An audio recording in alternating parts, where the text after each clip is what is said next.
वो कहते हैं ना कि घमंड का सिर हमेशा नीचे होता है और ओवर कॉन्फिडेंस में रहने वाले लोगों की हमेशा हार होती है। ऐसी ही एक सच्चाई राहुल गांधी की आज जनता के सामने लाना अति आवश्यक हो गया है। हम आपको ये बता दें कि पूर्व राष्ट्रपति प्रणब मुखर्जी पर लिखी गई एक किताब में कहा गया है कि साल 2013 में राहुल गांधी द्वारा एक अध्यादेश की कॉपी फाड़े जाने की घटना से वे स्तब्ध रह गए थे। साथ ही कहा था कि उन्हें गांधी परिवार का होने का घमंड है। इस किताब में दावा किया गया है कि ये घटनाक्रम 2014 के लोकसभा चुनाव में कांग्रेस के लिए ताबूत में आखिरी कील साबित हुआ। प्रणब मुखर्जी की बेटी शर्मिष्ठा मुखर्जी ने अपनी किताब Pranab my father A daughter remembers में कहा है, राजनीति में आने का निर्णय शायद उनका नहीं था और उनमें करिश्मे और राजनीतिक समझ की कमी एक समस्या पैदा कर रही है।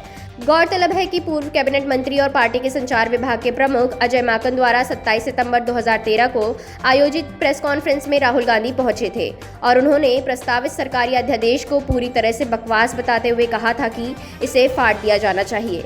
इसके बाद उन्होंने सभी को हैरान करते हुए अध्यादेश की कॉपी फाड़ दी थी।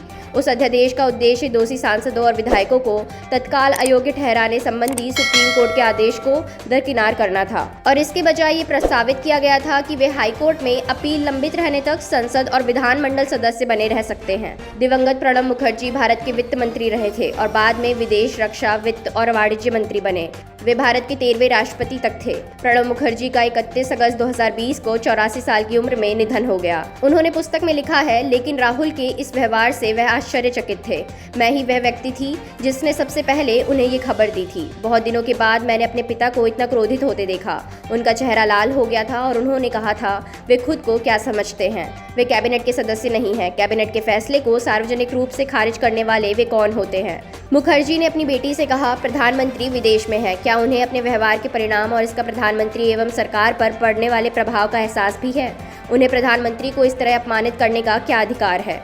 मुखर्जी ने इस घटना के बारे में अपनी डायरी में भी लिखा, ये पूरी तरह से अनावश्यक है। उन्हें खुद के गांधी नेहरू परिवार का होने का घमंड है। नरेंद्र मोदी के नेतृत्व में भारतीय जनता पार्टी के सत्ता में आने के साथ साथ कांग्रेस लोकसभा में 44 सीट की अपनी सर्वकालिक न्यूनतम संख्या पर आ गई थी।